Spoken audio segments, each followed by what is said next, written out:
Okay po, good evening Zion, good evening church. Welcome po sa ating Wednesday service prayer meeting.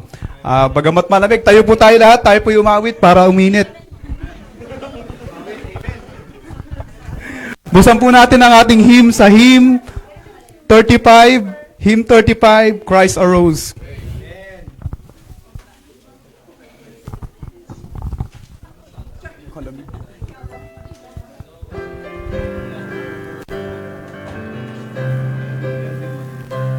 The first verse.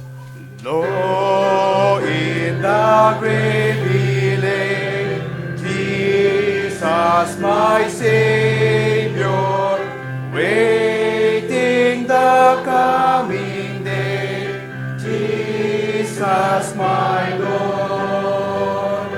Up from the grave he arose, with a mighty triumph for his foes. He arose a victor from the dark domain, and he lived forever with the saints to reign. He arose, hallelujah, Christ arose. Daily they watch his blood, Jesus my Savior.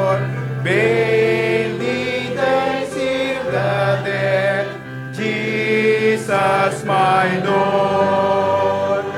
Up from the grave he arose, with the mighty power of his foes. He arose a victor from the dark domain, and he lived forever with the saints to reign.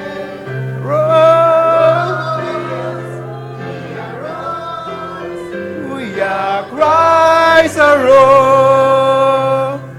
Death cannot keep his praise. Jesus my Savior, he tore the bars away. Jesus my Lord. Up from the grave he arose, with a mighty triumph for his foes. He arose the victor from the dark domain, and he lived forever with the saints to reign. He arose, hallelujah, Christ arose. Let us all stand, tawag mo si Pastor. Sige po tayo manalangin. Our dear God and Father, salamat po sa gabing ito, Panginoon, na inyo po kaming dinala dito sa inyong bahay-sambahan upang makapakinig muli ng inyong salita at mapatatag, mapalakas sa aming pananampalataya. And at the same time, Lord, para po makapagpanalanginan sa isa't isa, Panginoon. Sa gabi pong ito, una po sa lahat, humihingi kami ng kapatawaran sa lahat ng aming kasalanan, karumihan, anuman po mga pagkukulang na aming nagagawa, Panginoon, patawarin niyo po kami. Gawin kaming marapat na tumanggap ng biyaya mula sa inyong salita, Lord. Inataas po namin sa inyo ang aming tagapagsalita ngayong gabi sa katauhan ni Brother McCoy. Panginoon, empower him with your Holy Spirit. Give him the right words, the right message, O God, to preach to us. Use him, speak to us through him, O God. At kayo po ang bumusog sa amin ng inyong salita sa gabi pong ito. Naalala po namin ang kanyang may bahay, Sister Lilian, na ngayon nga po ay dumadaan sa sakit karamdaman. Ipuin niyo po siya at pagalingin sa kanyang tonsillitis at ano pa mang masamang pakiramdam, at nawa sa mga susunod pong gawain ay makasama na rin po namin siya, Panginoon. Ganon din Sister Christine Hardin, Panginoon. Ganon din sa kanyang karamdaman, kayo pong magpagaling, maging kay Brother Remer din, na nakaraang linggo din po ay dumaan din sa kahinaan at karamdaman. Pagalingin niyo po sila at hindi maabala ang kanilang mga araw-araw na ginagawa, lalong-lalo na po ang paglilingkod nila sa inyo. At kung mayroon pa man na hindi ko po nabanggit na dumadaan din sa karamdaman, lalo na po ngayong malamig na panahon, ipuin niyo ang bawat isa, palakasin kami, at wag pong maging hadlang ito para hindi kami makapag-serve sa inyo. Salamat din po sa pag-iingat nyo sa mag-asawang Brother John Rich, Sister Lizelle, for bringing back safely to Dubai, to be with us once again, to serve you once again. Thank you for all the provisions you have given them and even comfort po sa nangyari nga po sa kanilang tatay, Panginoon. Alam namin kayo ang nakasama nila doon, Panginoon. And to each one who spent their evening tonight with us, salamat po, at alam namin hindi nababaliwala, hindi nasasayang ang bawat sandali na ginugugol namin sa pananambahan, paglilingkod po namin sa inyo. Mamaya din sa prayer meeting, ang bawat isa po nawa na may mga hinaing sa inyo, kayo pong mag-comfort at sumagot ng panalangin ng inyong mga anak. Ingatan po kami habang nag-worship sa place na ito at maging ang aming internet connection maging smooth para makapakinig po ng maayos ang mga kapatid namin na hindi po namin kasama sa lugar na ito. Kaya lamang aming maitaas. In Jesus' name we pray. Amen. You may be seated, please. Sige po. Bago ko tawagin si Brad Mac, meron lang tayong short or something different na gagawin from now on. Meron po tayong pinrint courtesy of Sister Aji. Nasaan na 'yon? Pwede mang pakuha. Yan, paabot na lang. Sige, lahat, Brad. Bigay mo sa akin. Ayan. So, ito po ay pinrint po natin yung, alam niyo, meron tayong prayer list. Prayer list. So, hindi ko kasi alam kung pinagpe-pray nyo yun eh. Hindi. Pinagpe-pray nyo naman, naniniwala ako. Pero para rin siguro gawin natin maging part na rin yun ng ating prayer meeting. So, nag-print po tayo. Pero ano lang ito, hinati ito into how many pieces? 40. So, mamaya po, kuha tayo lahat. Ubusin natin to, kung ilan ba tayo. Kasi kung 40 to, kung 30 tayo, so yung iba siguro dalawa. Bukod doon sa prayer partner nyo, kung ano yung prayer request nila, isama nyo rin yung mabubunot nyo. Okay? Hindi naman kasi lahat, kumbaga marami kasi yung prayer list, so hinati-hati yung katulad dito, konti lang yan, so madali lang naman, no? Hindi naman magtatagal masyado yan. At just mention the names, mention the situation. You don't need to be too, alam nyo yun, kung gusto nyo, basahin nyo lang to, walang problema.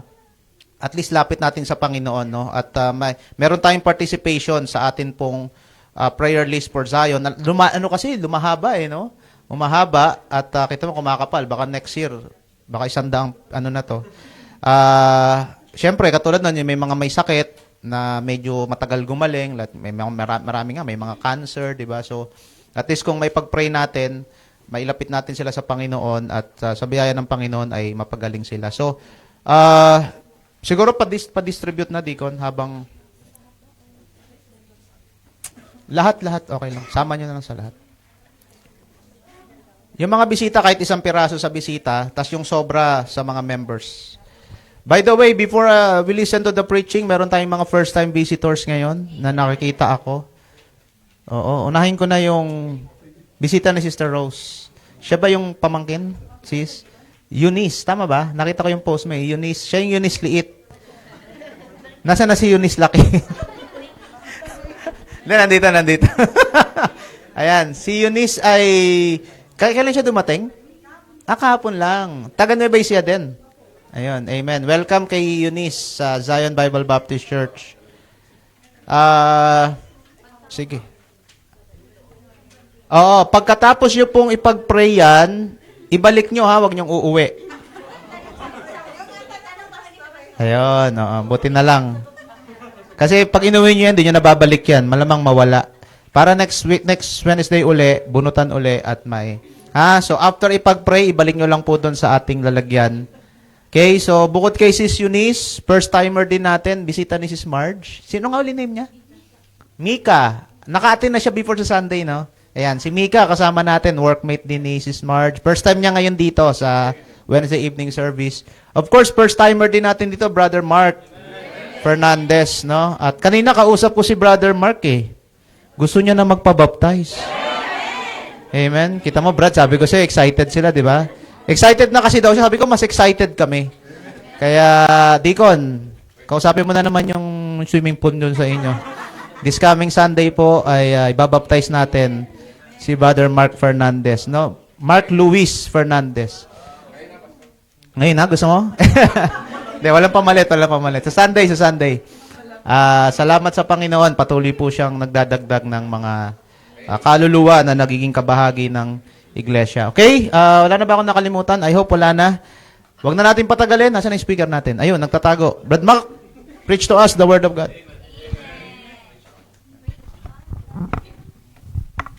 Thank you, Pastor, and good evening, everyone. Amen. Hindi pa ako nagpipreach, ang dami ng blessings, no? Wow, amen. And sa nabanggit nga ni Pastor, pasama po sa prayer, yung ako may bahay, may tonsillitis, kaya hindi siya nakadalo ngayon. But by God's grace, nakapag-check up naman kami kanina, and it's just, siguro sasabi ko normal lang na tonsillitis, or I don't know.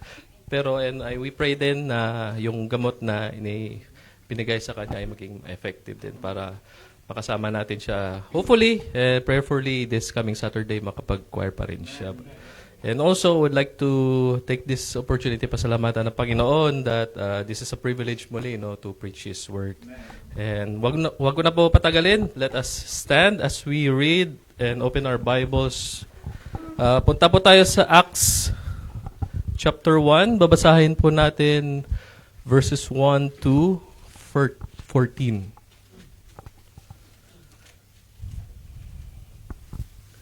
Please say amen po pag andyan na po. Acts chapter 1, we will read, salitan po ako sa 1 and let's read together verse 14. I'll be reading verse 1. The former treatise have I made, O Theophilus, of all that Jesus began both to do and teach.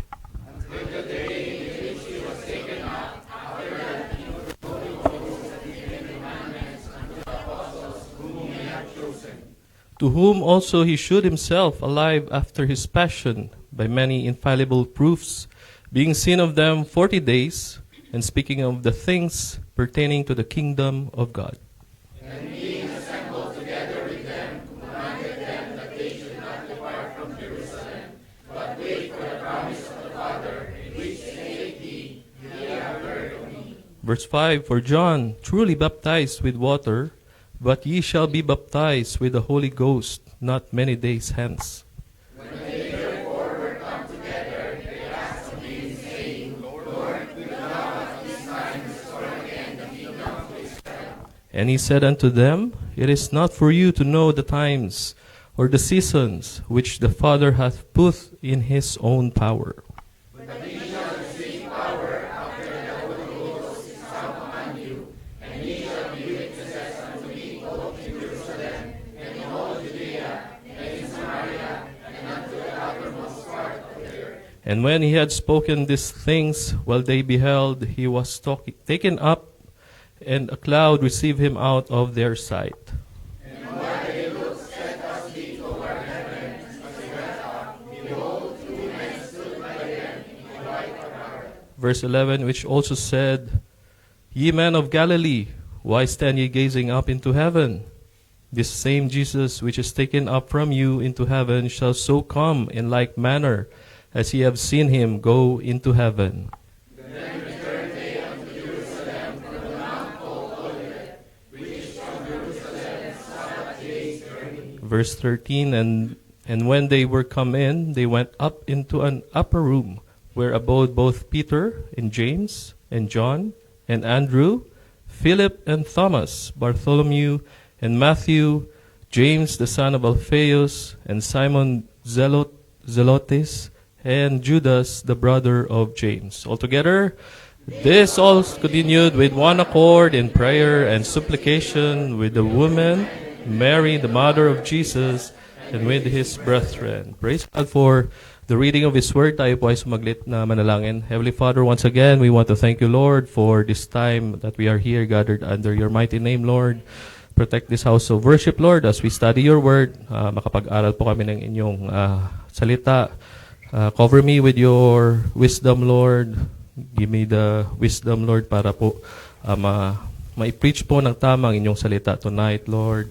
And also, it's not only me, but all of us, Lord, will learn from your word, and it will guide us to be a better Christian, Lord. And also, Lord, we want to thank you for the technology, the online connection, Lord. Protect it as I preach, and also may you save souls tonight, Lord, on-site and even in online, Father. Once again, we commit to you everything, Father. In Jesus' name I pray. Amen. Thank you, everyone. Today tayo umupo. And a little introduction lang po. No? Actually, I was praying that I'm planning to preach now, tonight, sa the whole book of chapter 1 ng Acts. But I believe God has guided me only to preach from 1 to 14. And I believe while I was meditating this, actually this is a last minute nung meditate ko yung 1 to 14. I have already prepared the whole chapter, but again, wisdom ng Panginoon who am I to neglect His wisdom, di ba? And again, ginaid niya ako sa 1 to 14, and I believe po, when I was meditating this, although on my part, the way I understand it, God wants me to do the basics. Gusto ituro ng Panginoon sa akin when I meditate is the basic of being a Christian. And tamang-tama, no, sa ating bata pa naman it's too early of 2026. We are just in our third week. And I believe we should start with the basics of Christian living. Amen? And I believe po, no, kasi minsan, although medyo, siguro if you are matagal na Christian, sometimes the basic things is the most neglected things. Basic siya, pero sometimes we ask ourselves, bakit ang hirap gawin ang basic? That's why ngayon, mabibless po tayo sa salita ng Panginoon through these 14 verses that God teaches us the basics of being a Christian individually and being a Christian as a church, as Zion. And a little summary lang din sa Acts 1 kasi nasulat ko lang, so gusto ko lang din i-share sa inyo. The whole chapter of Acts 1, nirecord po dito ni Luke na from verses 1 to 8, dito po nagbigay ang Panginoon ng final instruction ng Panginoon sa kanyang disciples. And from Acts 1, verses 9 to 11, dyan mababasa po natin kanina, no, na nag-ascend na yung Panginoon on Mount Olives, in the Mount Olives. And the third one is from 12 to 26. This is where the disciples and the church in Jerusalem gathered in prayer. And dito na po mababasa natin na napalitan na po si Judas, yung napili na po yung kapalit ni Judas Iscariot. And like I said, no, today we will learn the three principles from the Acts 1 that will help both the church and each believer to strive for the Lord, or strive on for the Lord in 2026. That would be our title for tonight, our message for tonight, striving on for the Lord in 2026. Lessons from Acts 1 for a young church. Bata pa yung naman ng Zion almost 7 years old and growing. Amen. Again, one soul will be added. Amen. Again, Mark. Alam talaga, pag Mark talaga, gwapo na, Kristiyano pa, Nag-agree talaga yung isa dito. And also as an individual believer. So for our point number 1, we should strive in witness. Acts 1:8. Acts 1:8, the Bible said, "But ye shall receive power after that the Holy Ghost is come upon you, and ye shall be witnesses unto me both in Jerusalem and all Judea and in Samaria and unto the uttermost part of the earth." Being a Christian, a witness is basic. Tama? Agree? Basic? Witnessing? But sometimes, the question is, ang hirap gawin. On our personal time, ang hirap gawin, right? So, the witnessing process is not a suggestion by Christ. It is a command. It's not even a request. Utos po yan ng Panginoon sa atin. Christ gave a command, not a request. Christ did not say, but ye may. Wala po dyan. Ano sabi ng Panginoon? Ye shall. Shall is, may command it's a word yan, may parang, we are first to do it. Ye shall do the witnessing to others.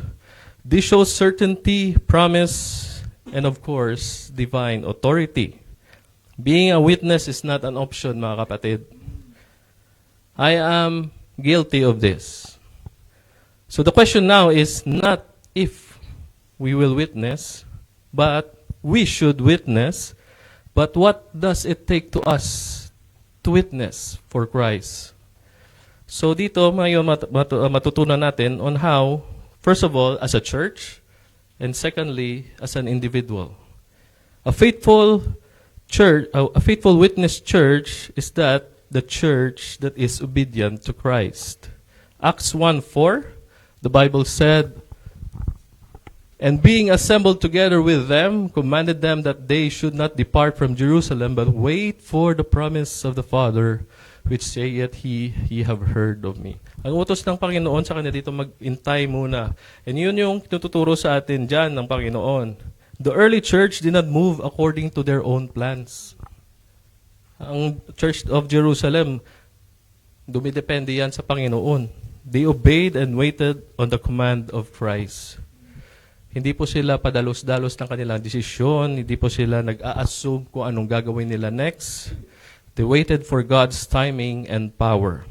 Like sa atin dito, I am blessed that Zion Church, even though again, is still young, hindi po tayo nagpapadalos-dalos ng desisyon.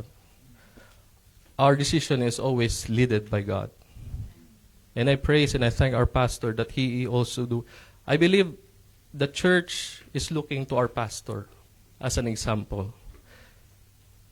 So pagkakilala ko po kay Pastor Ravi, how he, with the guidance of the Holy Spirit of course, he always waits for, because I'm part of a ministry which is multimedia, no? And sometimes we do talk to each other about the plans and the kung anong gagawin sa multimedia. And sometimes, and I confess as well, again, part din po ako ng isang ministry which is song leading ministry.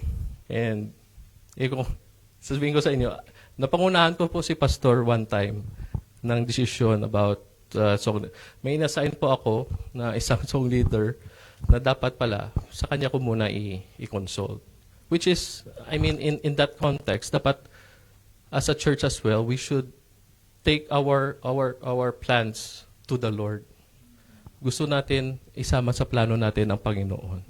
Yun lang yung gusto ng ituro sa atin ng Panginoon.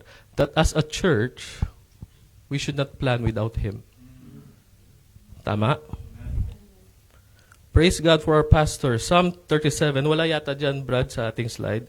But pa-post lang po. Psalms 37, verse 7, please.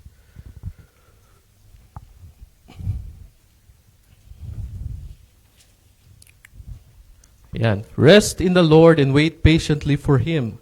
Fret not thyself because of him who prospereth in his way, because the man who bringeth wicked device to pass. Ang sabi dyan, rest in the Lord and wait patiently for Him. Napaka-timely ng message na yan sa atin. As a church din, mga kapatid, if we have plans, we will always reach out to the Lord kung anong gusto niya. Malay natin, yung plano pala natin, iba rin sa plano ng Panginoon. Remember when we are planning to move the villa or to find a new place sa worship place kasi hindi na tayo magkakasya-kasya sa ating Sunday. I believe may nakita tayong villa dito, no? Dito lang sa may sa may dyan yan.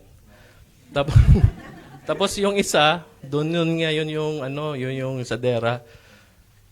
And I believe ginaid ng Panginoon ng ating pastor to weigh things kung ano mas maganda. And I believe that worship place, yun yung plano ng Panginoon sa atin.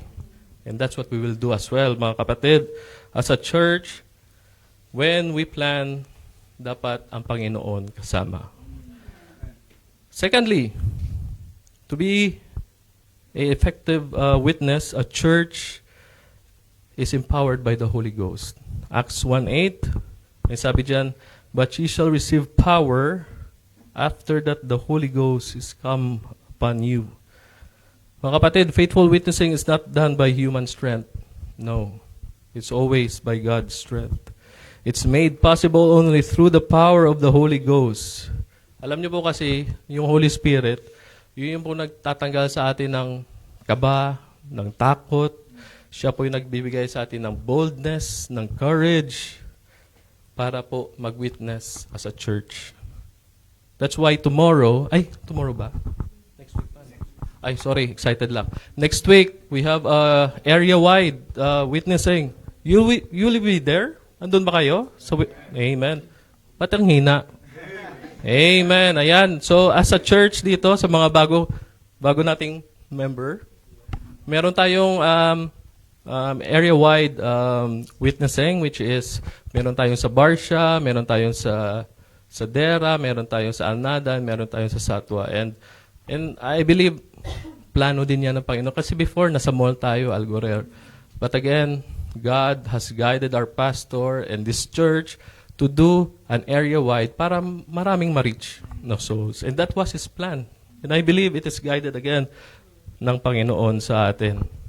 Again, makikita. And also, not only as a church, but also as an individual. Individual believers, tayo, ako, kayo dyan, yung mga nasa online din.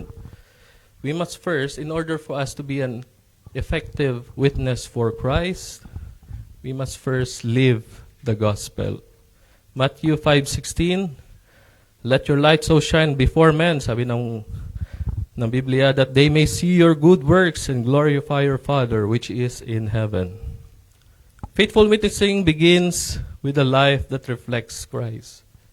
Paano ba kasi dapat importante sa atin to as an individual believer. Kasi pag nag-witness tayo na hindi naman nakikita si Kristo sa atin, who would believe us, right?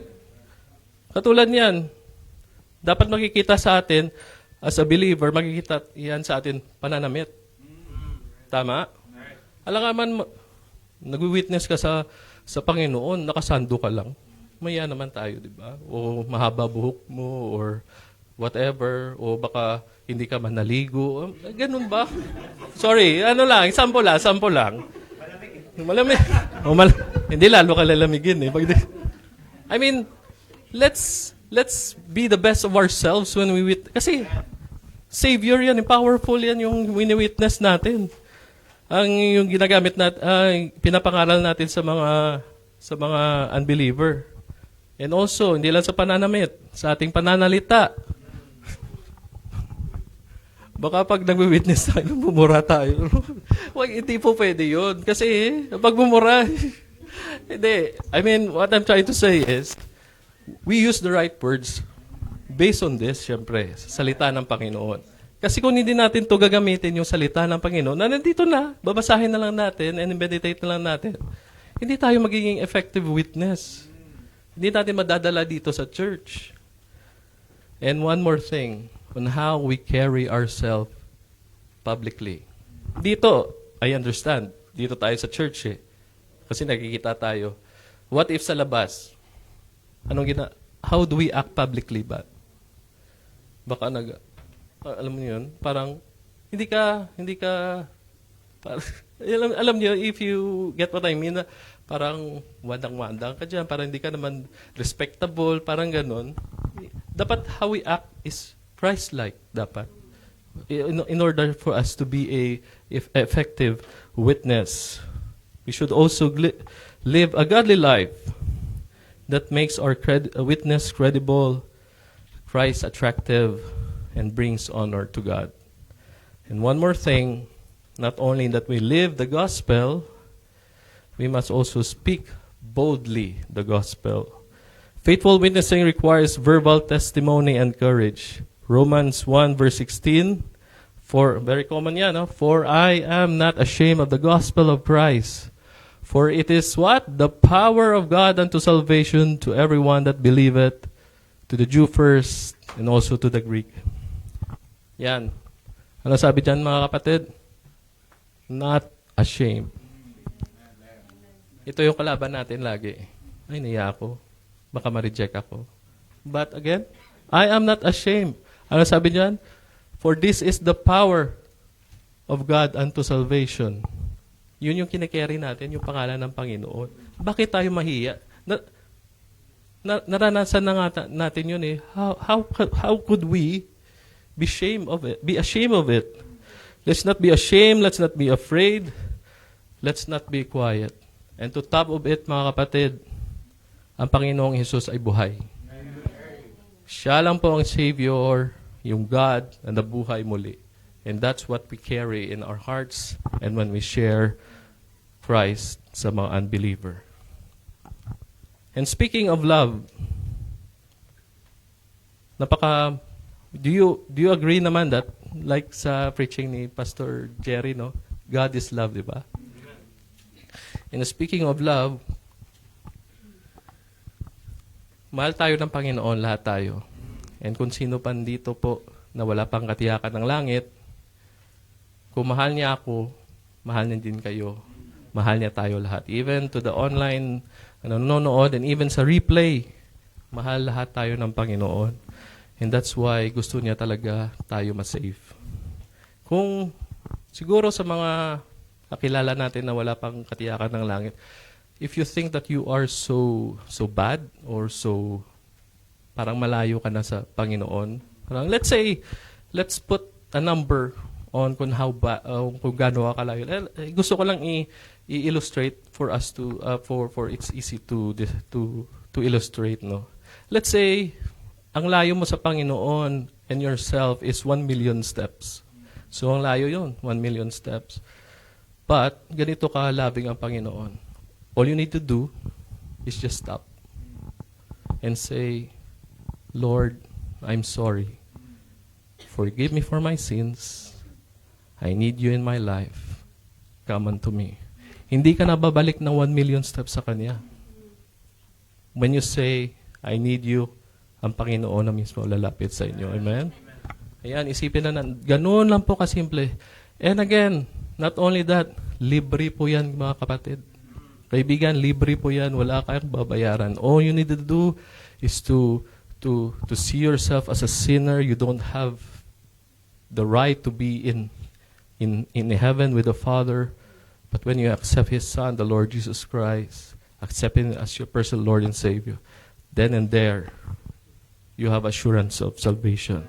1 John 5:13, these things I have written unto you that believe on the name of the Son of God, that ngayon pa lang, that ye may know that ye have eternal life. Also then, in Romans 5:8, my favorite verse, but God commended His love towards us, in that while we were yet, what? Sinners, Christ died for us. Take it from me, I am a sinner like you. And up until now, I'm still a sinner. Di ko po sinasabi Christian life is an easy life. It has its challenges. And personal testimony, this year, 2026, praise God, I'll be 10 years old as a believer. I accepted the Lord 2016. Di ko po alam yung date, pero alam ko, November po yun. Before po ng birthday ni Sis Lils yun. So, di ko alam. I think it's around November 9. And by God's grace, I'm still a believer. And I praise God that ginagamit niya na ako dito. Again, I don't have the power to be behind this pulpit preaching His word. I'm still a sinner. I'm not worthy. But because God lives in me, and He enables me. And again, that's an encouragement to our friends na wala pang katiyakan ng langit. Christ said, ye shall be witnesses unto me. So, anong gagawin natin? Of course, let's be a faithful witnesses as a church and as an individual. Point number 2, strive in motion. Acts 1 verse 11,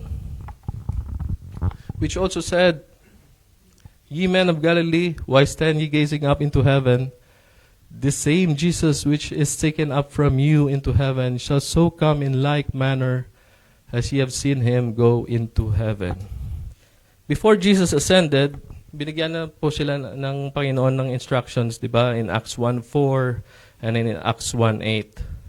Ang gusto lang ng Panginoon na ituro sa atin dito, and He taught me as well, that yung church dapat active. Hindi lang, anong sabi dyan? Ye men of Galilee, why stand ye gazing up? Hindi po tayo dapat ganun, church. Dapat moving forward tayo, not backward. Of course, we need the guidance of God as well, right? Active. At sa iyo, alam naman natin na may gawain tayo, di ba? Pero minsan, it's like just we gazed up. Ganun lang, walang ginagawa. Buti pa nga yung mga men of Galilee, si Kristo yung nakikita natin eh. Pero tayo, lutang. Ganun, no? Wala eh. James 1 verse 22, Ang sabi dyan ng Bible, be ye doers of the word, and not hearers only. Wali pa, sobra pa ng L, oh. Sorry. Again, be ye doers of the word, and not hearers only, deceiving your own selves. Ayun, no? Niloloko lang natin sarili natin pag hindi natin ginagawa yung pinapakinggan natin ng salita ng Panginoon. Marami po gawain ang church, Bang Zion, and I believe this is a new ministry, yung gawain natin kanina. And I praise God for it, yung bagong prayer list or something. So again, that's the guidance of God sa atin as a church. Dapat active po tayo. Last Sunday, sa men's fellowship, we were so blessed. Men, blessed ba tayo sa preaching ng ating kapatid? Amen. Mag-aangat. We are challenged. Mga men, pakinggan nyo to ulit. We are challenged to disciple new members na men. Again, na men, ha? Hindi ladies. Baka kunin nyo ladies, eh. Men, which is, again, a new challenge for us. And I believe, let's take this seriously, mga men. I will take this seriously. This is a challenge from God for us. That this year, each of us and every one of us who had medyo matagal na, let's take on. Andiyan, meron nang available. Kahit, ang sabi ni Pastor, kahit hindi nga member eh, basta regular attendee, let's disciple them. Let's teach them the Word of God. And again, hindi lang tayo nakikinig, kundi gumagawa dapat. Hindi lang po witness ng gawain ng hindi lang po witness ang gawain ng isang church. Marami po gawain ng isang church. Marami pong ministry na dapat nating ginagampanan with the joy in our hearts to serve these ministries. So, paano po ba natin gagawin dito? Dapat natin gawin to with joy. Kasi kung napipilitan tayo, wag na lang. Lagi natin narinig kay Pastor, dito sa Zion, pusuan. Hindi po pilitan. Kaya when we do our ministry, as we are active in a church, active here in Zion, let's put joy while we serve God. Amen? Luke 11:28, blessed are they that hear the word of God and keep it. Again, as an individual, gusto ko rin po, as a believer, active din tayo as an individual. Marami din po gawain ang believer. Kamusta na pong Bible reading natin? Right? January. Sana po ba tayo? Meron ba tayong plan? Kahit nagbabasa ba tayo? Kahit hindi natin sundin yung plan ni Pastor, as long as you have your own plan, just read the Bible. O kumusta naman po yun? Let's check yourselves, ha? Huwag nyo nang sagutin dito. Baka sumigaw pa kayo dyan. Kumusta na pong tithing natin? And offering. Again, answer that to yourselves. Kamusta na po yung attendance natin? On time ba tayo lagi? Again, challenge yan sa atin. Lahat ng gawain, ha? Hindi lang service. Pati practice. Men's fellowship. Lagi ako dyan late. Ladies fellowship. Wednesday evening service. Soul winning night. Sabi alas 8, baka yung iba alas 9 na dumating. Again, gusto ko lang sabihin at gusto lang ng Panginoon sabihin sa atin. Gumawa tayo, active tayo dapat as an individual. Kasi pinagpapala po ang mga believer pag sumusunod tayo sa salita ng Panginoon. Acts 1:11 also teaches us the balance. As a church, we must not stand still, but we must move forward. And as a believer, individually, we must not only watch or gaze up, but we must obey as well. Amen? Point number 3 for tonight, not only in order for us to strive this 2026 for the Lord, strive in witnessing, strive in motion, and lastly for tonight, strive in prayer. Acts 1, verse 14. This all continued with one accord in prayer and supplication with the women and Mary, the mother of Jesus, and with his brethren. Anong ginawa nila? With one accord in prayer. Remember, sa story natin dito, Christ already ascended already, and Christ is not with them physically. And sometimes, it rattles us kung parang, Kasi nasanay sila na andyan ng Panginoon eh. And when someone left you, sometimes it rattles us a little bit. But Christ commanded was to wait for the Holy Spirit. Again, in verse 4, they prayed because their pattern is Jesus Christ. They seen it physically with Christ. And alam niyo po ba, ang Panginoon is a prayerful man. When He chose His apostle, He prayed. Luke 6:12, basahin niyo lang po in your personal time. When He was in deep agony, He prayed. In Matthew 26, verse 39. Kahit nasa cross po ang Panginoon, nagpray po yun. Luke 23, verse 46. At sino po ba tayo na hindi magpray? As Zion, as a church, our pattern of prayer must be Christ as well.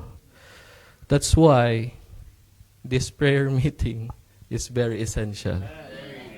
Hindi ko na po, I don't know how to express how important prayer meeting is as a church, as one of our services.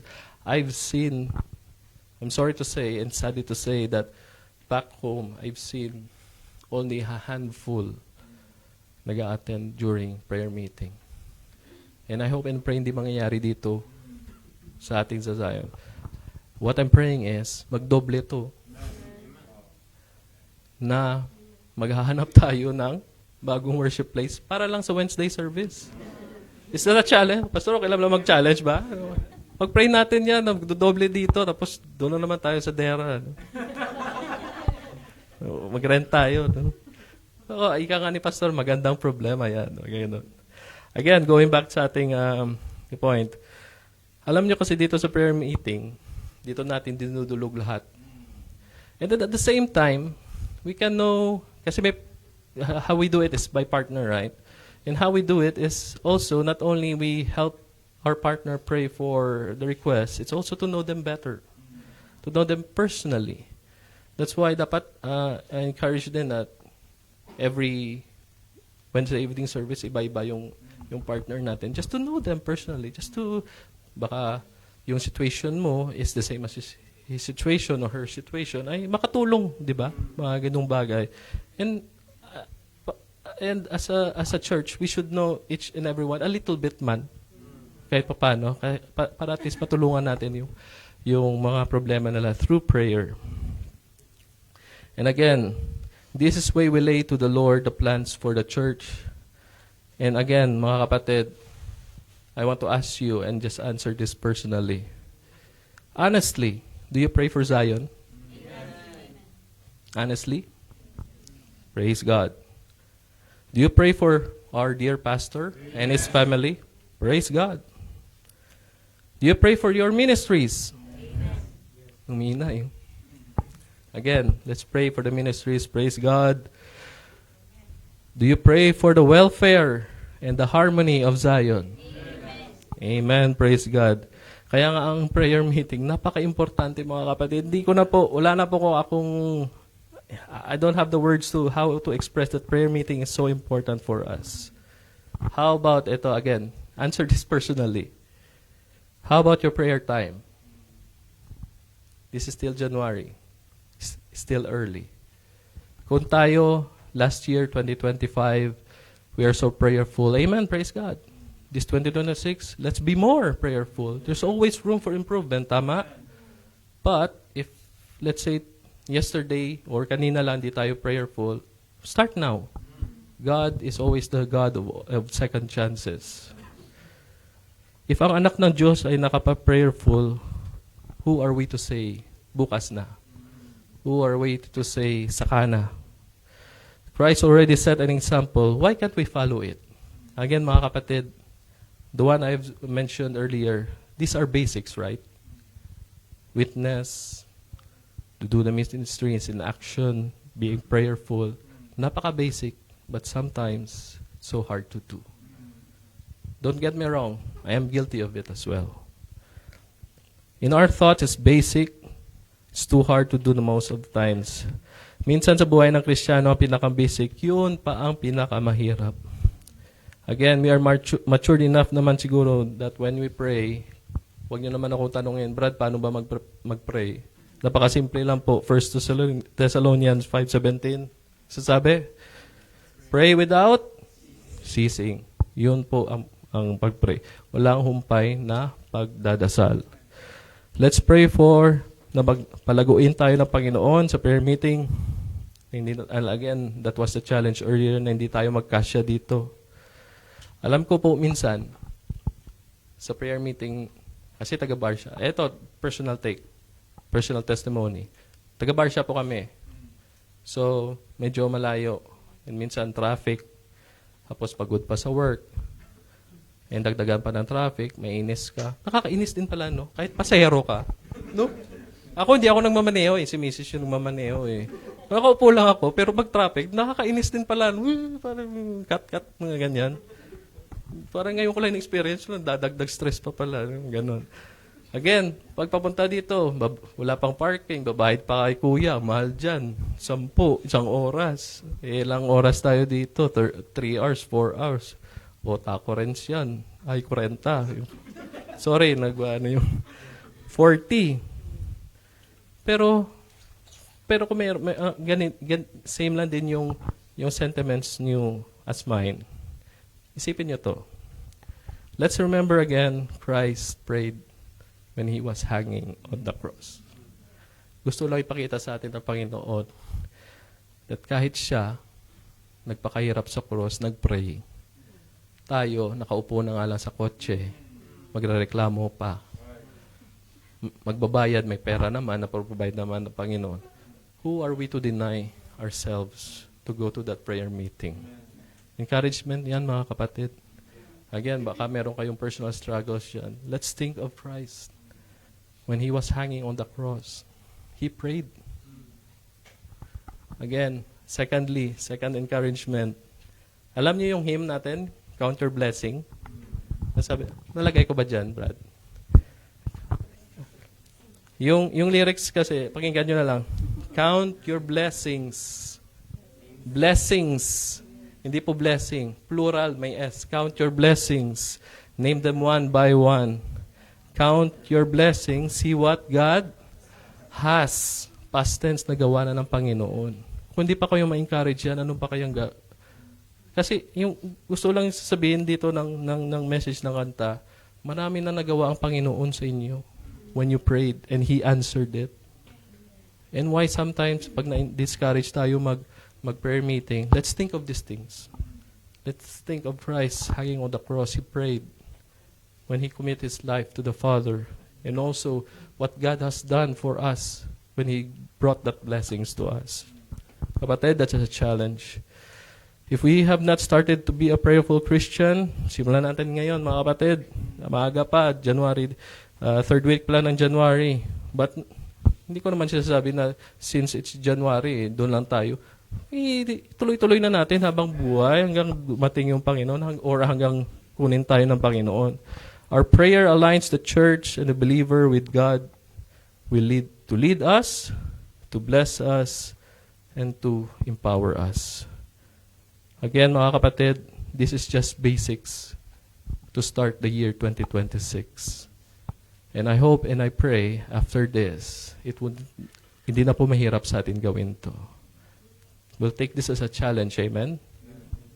We'll take this as a challenge. Be careful for nothing, Philippians 4:6, but in everything by prayer and supplication with thanksgiving, let your requests be made known unto God.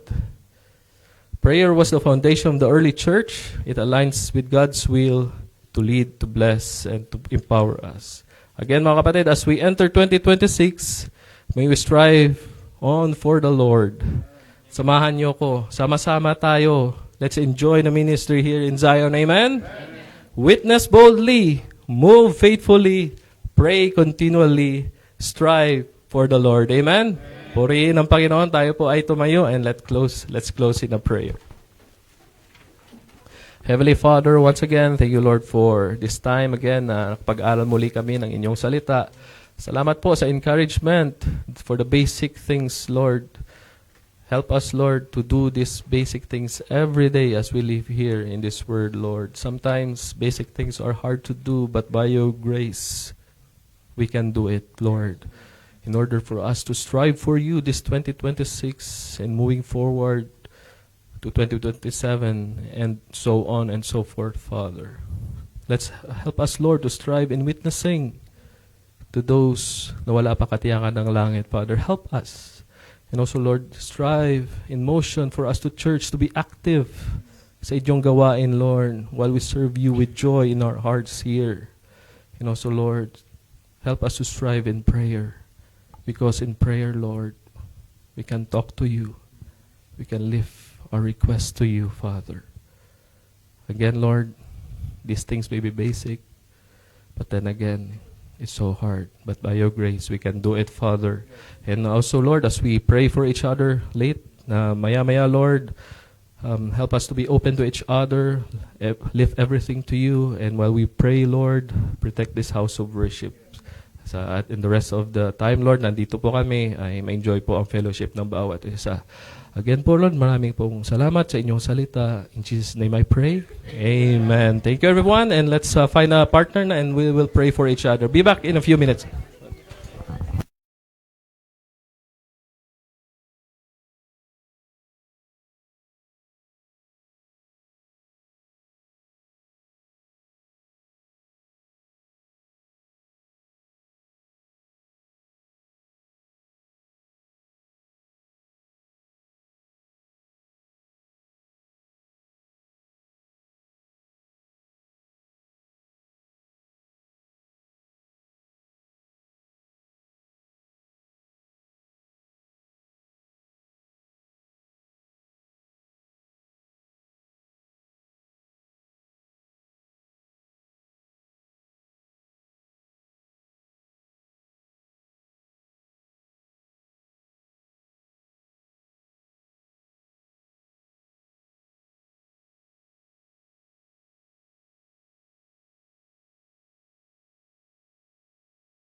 let's settle down para makapag-closing muna tayo at tuloy natin yung ating fellowship sa gabing ito. We're back, Brad? Ayan, we're back. Salamat sa Panginoon. Tayo po ay muling nabusog na kanyang salita. Amen? Striving on for the Lord in 2026. Okay? So, mga bagay na alam na natin, no? Alam na natin, witnessing, no? Pagiging active, pagiging prayerful, but tama nga yung sinabi ni Brother Mac, minsan yung mga basic, yun pa yung madalas nating nakakalimutan o napapabayaan sa church. Kaya maganda po ay lagi natin itong naririnig at napapalakas tayo. Again, salamat sa mga, lalo na sa mga first time visitors natin ng Wednesday evening. We pray na makabalik pa po kayo sa mga susunod at mapagpala tayo lagi ng salita ng Panginoon. Before we close, just to remind you again, by the way, soli nyo yung makakayawin nyo. Yung prayer, natin, baka makalimutan nyo Ayan. This coming Sunday po, as announced already, January 25, we'll have our Lord's Supper. Okay? So, wala muna tayong Men's and Ladies Fellowship. So, after the service, wag niyong kalimutan, may baptism muna kay Brother Mark. May nakausap ko na siya kanina sa taas bago tayo mag-start. Kaya, praise God that excited din si Brother Mark. Kaya nga sabi ko, tama-tama, Lord's Supper kinagabihan na maka-attend ka agad. Okay? So, malamig pa lang ngayon, Brad. Kaya, kaya mo yan, mabilisan. Tawag nito. So, wala mo ng Men's and Ladies. So, after ng service, kung gusto nyo munang magpahinga, umuwi sa bahay, maidlip. At alam ko, iba sa inyo, ayaw nyo naman matulog, no?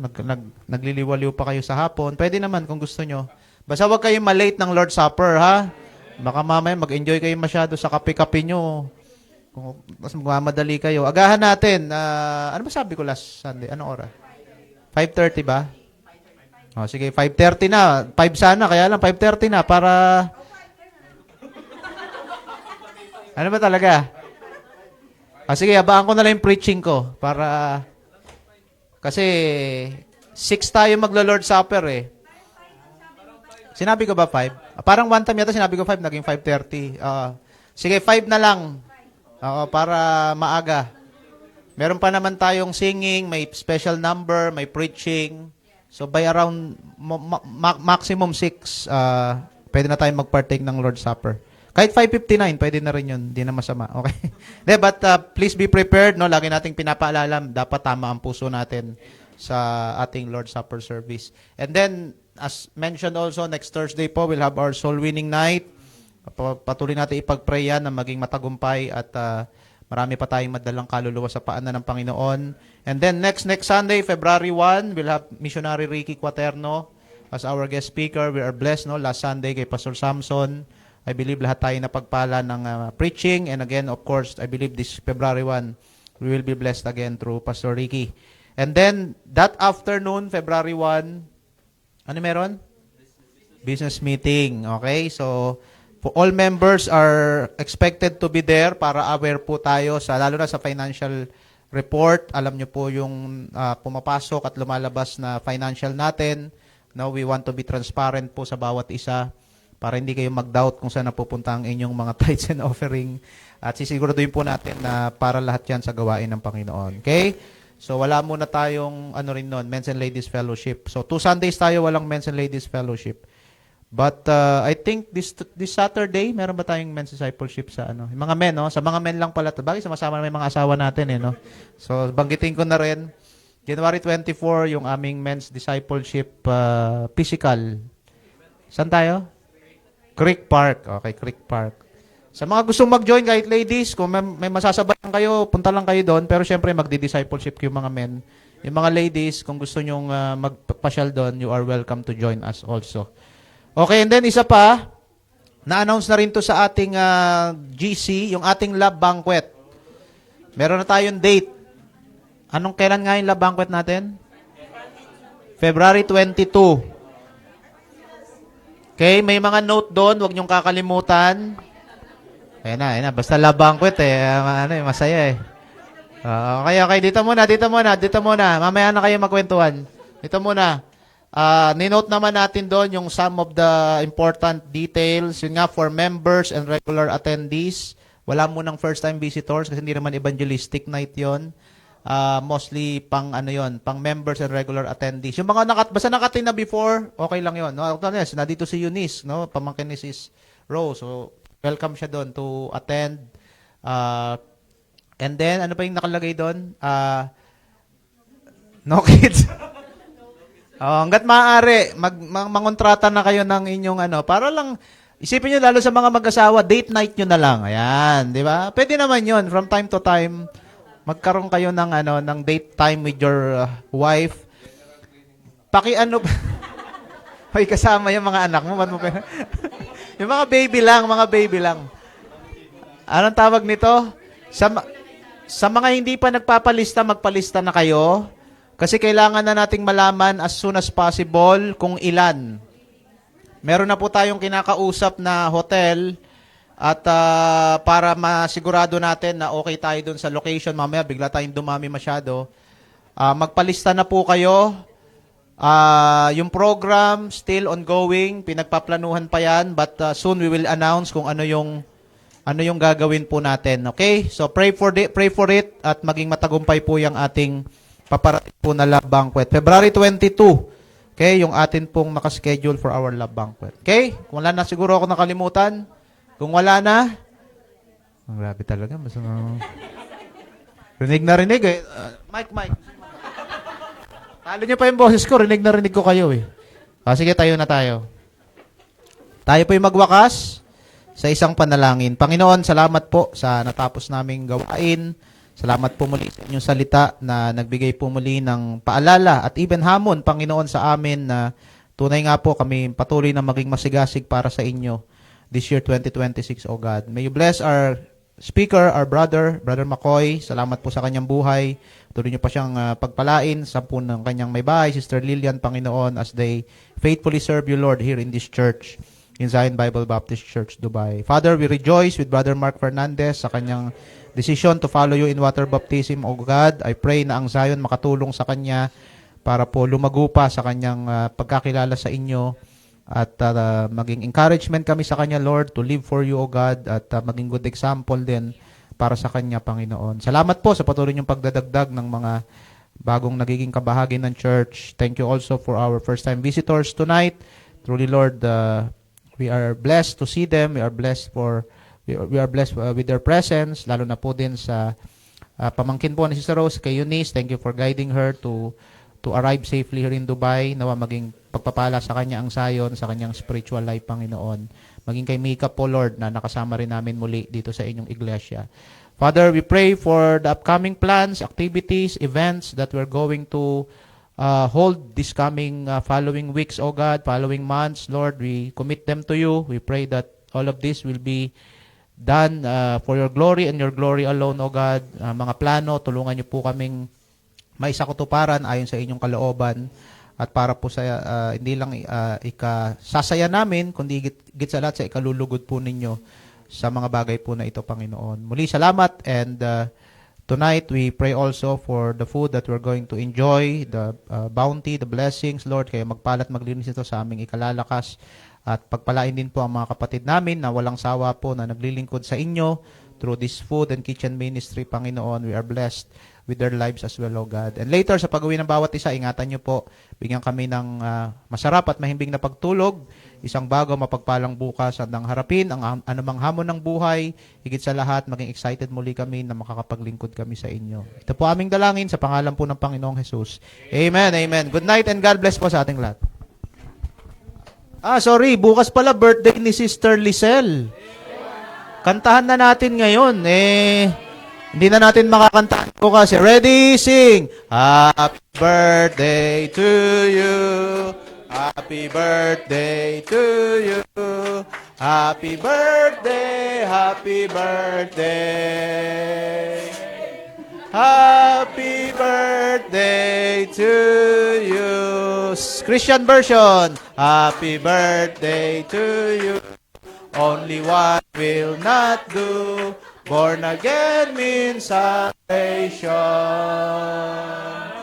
How many have you? Amen. Happy birthday, Sister.